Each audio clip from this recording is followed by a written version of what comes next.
Salut à toutes et à tous et bienvenue dans cette nouvelle vidéo sur WordPress Addict. Je suis Sylvestre Avocetien, professionnel WordPress, et sur cette chaîne, je publie des tutoriels gratuits sur WordPress toutes les semaines, et je propose également mes services WordPress. Vous pouvez tout simplement visiter mon profil sur ComeUp si vous avez besoin des compétences ou de l'expertise d'un professionnel WordPress. Et aujourd'hui, j'aimerais vous montrer comment créer une barre d'en-tête transparente et qui se maintient au scroll, d'accord, avec Elementor Pro.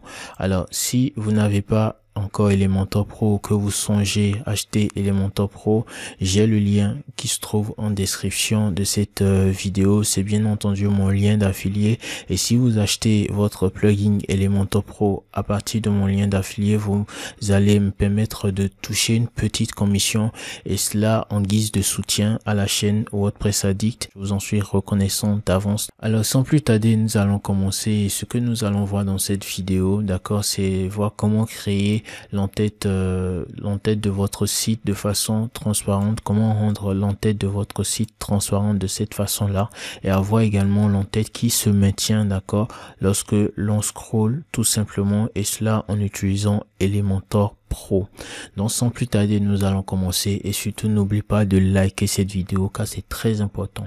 Alors donc, comme pour le voir là, je me retrouve sur le tableau de bord WordPress, ok, et donc là je cherche Elementor, et juste après Elementor j'ai modèle, d'accord, et en pointant le curseur sur modèle, vous pouvez voir ici j'ai Theme Builder, ok. Donc là je clique sur Theme Builder et je patiente. Donc vous voyez, j'ai les différents éléments, d'accord. Donc là le tout premier, en fait ce sont des parties du site, hein. Vous avez l'entête, le pied de page, single post, c'est-à-dire une page dynamique pour les posts comme les articles de blog, d'accord, et etc.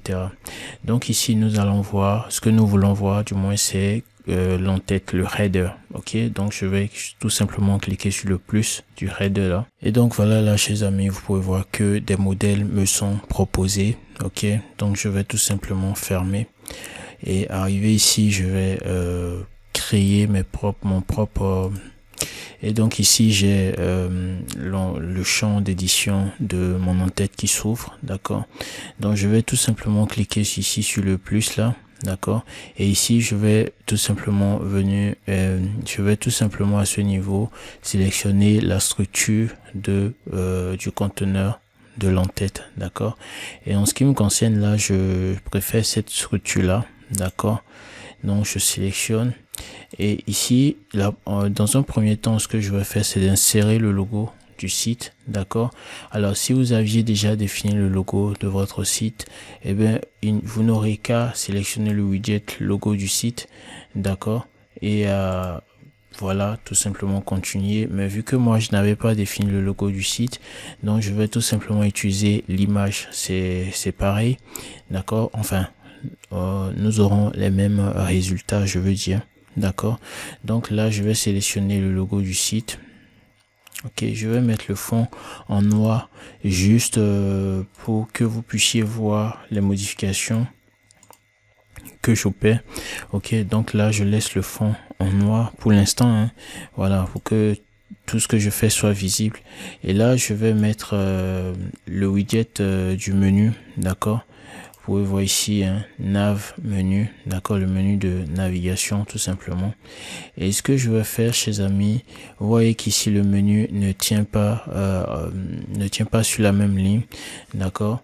Et là mon logo est trop gros que ce que je voudrais. Donc là je vais peut-être mettre la largeur de ce conteneur là à 20, d'accord, et celle du dernier conteneur aussi à 20. Alors lorsqu'on fait 20 plus 20, ça nous fait 40. Mon 40 moins 100, il nous reste donc 60. Donc je mets 60 pour le dernier conteneur, d'accord.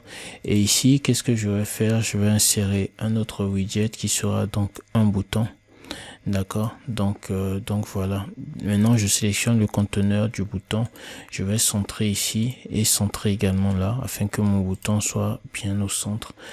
Je sélectionne maintenant le bouton. Voilà, là c'est tout simplement vous pouvez éditer chaque élément comme bon vous semble. À ce niveau là, je mets la couleur que je veux, la couleur verte par exemple. Là je viens changer la police, hein. Donc voilà, chers amis, voilà, ici par exemple vous pouvez voir j'ai le menu, d'accord. Alors moi ce que je voudrais aligner mon menu. Là je vais centrer et là je vais tout simplement mettre les éléments à la fin, d'accord. Voilà, ici je sélectionne le conteneur du logo également, je vais centrer là et ici aussi je vais centrer, d'accord. Là je viens sélectionner le, comment on appelle, je sélectionne ici le test, ok, et je vais tout simplement changer la police, d'accord. Je popine, voilà, je sélectionne, c'est bon. Là le test je vais mettre en blanc, d'accord, et là je peux prévisualiser, d'accord, et je pense que ce n'est pas mal. Alors je sélectionne mon conteneur, d'accord, mon conteneur principal, et ce que je vais donc faire ici c'est d'aller dans avancer. Au niveau de la marge interne, je mets la marge interne à 0 afin de réduire les espaces au-dessus et en dessous, d'accord. Donc vous voyez que la hauteur c'est un peu réduite, hein, avec la marge à 0. Donc là je vais tout simplement enregistrer au brouillon, ok. Et ce que je vais faire maintenant c'est tout simplement de venir ici dans style, d'accord, et là je vais, bon, je laisse dans style, là je laisse mon comment on appelle, la couleur, d'accord, en noir, d'accord, je laisse la couleur noire, d'accord. Et donc maintenant ce que je vais faire, chers amis, pour tester, je vais tout simplement publier ici, d'accord.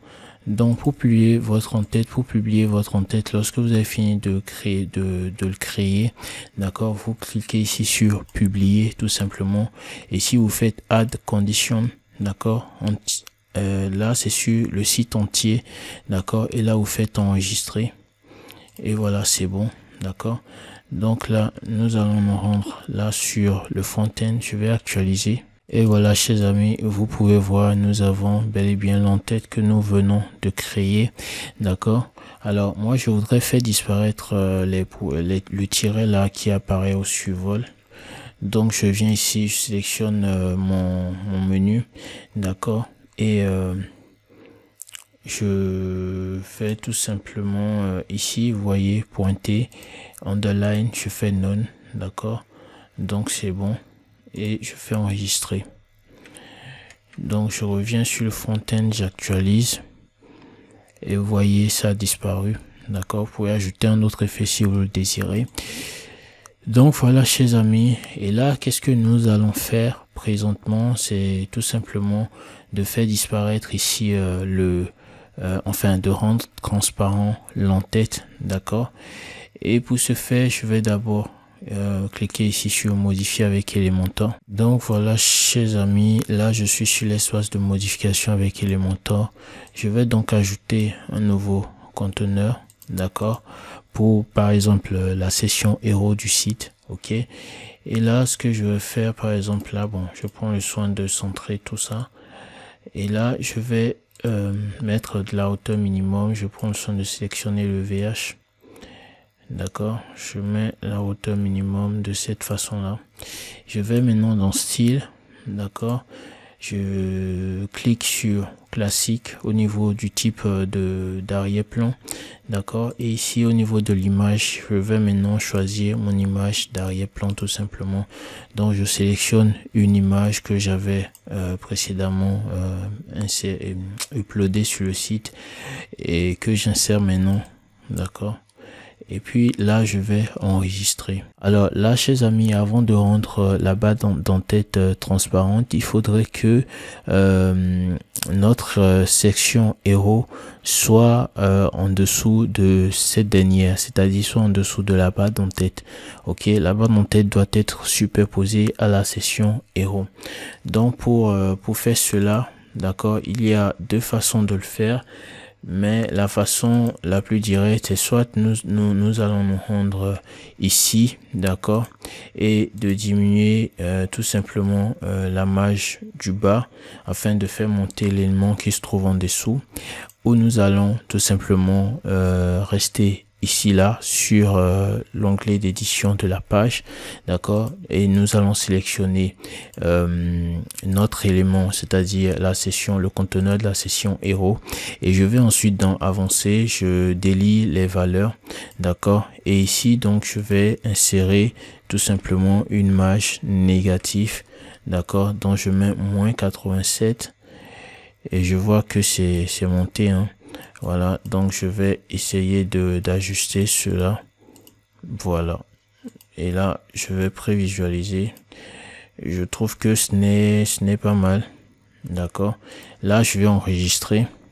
Alors, une petite astuce, au lieu de retourner à chaque fois à ce niveau là, et vous pouvez voir qu'ici, là c'est l'espace d'édition de l'entête, hein, directement, et vous pouvez voir qu'ici nous n'avons pas la session héros, donc il nous sera difficile d'ajuster les éléments. Du coup, nous pouvons rester ici toutefois, d'accord, et cliquer ici sur, vous pouvez voir Edit Header. Donc je vais pouvoir éditer l'entête directement à partir d'ici. Je n'aurai tout simplement pas besoin de retourner de l'autre côté à chaque fois. Donc voilà, chers amis, alors là par exemple je ne vois plus le logo et le bouton non plus ont disparu. Les deux éléments ont disparu à partir du moment où j'ai fait monter la session héros en dessous de l'entête. Alors pour les faire réapparaître, qu'est-ce que je vais faire? Je viens au niveau du navigateur, vu que je n'ai plus de... je les vois plus, je peux pas les sélectionner.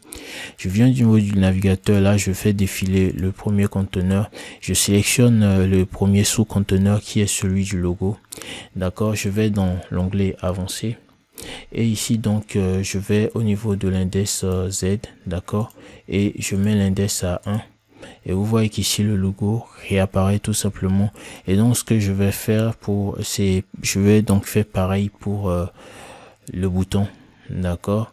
Et donc je vais dans avancer également, je cherche un index Z, je mets à 1 et vous voyez mes deux éléments apparaissent et là je peux enregistrer. Alors donc du coup là je sélectionne le conteneur principal de l'entête, je vais dans avancer, d'accord, et là dans effet de mouvement vous pouvez voir au niveau de l'effet de mouvement à la troisième position j'ai sticky, d'accord, je mets sticky to top, d'accord, je sélectionne le top en fait, hein. Donc voilà, vous voyez lorsque je défile ma page, et bien l'entête, la barre d'entête se maintient tout simplement au sommet. Alors là c'est bien, vous pouvez enregistrer, d'accord, et là je reviens au niveau du style, hein, toujours en sélectionnant ma barre d'entête, hein. Donc là je clique sur arrière-plan, ok, donc là au niveau de transparence je clique sur modifier, d'accord, et là je fais à 100%, je mets là à 100% et la seconde valeur je l'amène jusqu'à 90%, d'accord. C'est jusqu'à ce que la barre soit complètement transparente, hein, chers amis. Donc là j'ai ma barre complètement transparente, d'accord. Je vais enregistrer et prévisualiser tout simplement. Donc là je prévisualise, vous voyez là j'ai ma barre d'entête qui est transparente, ok, et lorsque je scrolle vers le bas tout simplement, elle prend sa couleur de base, c'est-à-dire la couleur de fond noir, ok, et lorsqu'elle est, voilà, il n'y a pas de défilement, tout simplement la barre est transparente. Donc voilà, chers amis, là vous voyez bien que lorsque je défile, la barre d'entête est transparente au départ, d'accord, et lorsque je défile tout simplement elle prend une couleur, c'est une couleur de fond, hein, que j'ai pris soin de définir à ce niveau là. Donc voilà, notre tutoriel est donc terminé. J'espère que vous avez apprécié. Si c'est le cas, n'hésitez pas à liker la vidéo, c'est très important. N'hésitez pas également à vous abonner, activer la cloche de notification pour ne rien manquer des prochaines vidéos tutoriels. Et on se retrouve une prochaine fois pour une nouvelle vidéo. Allez, ciao.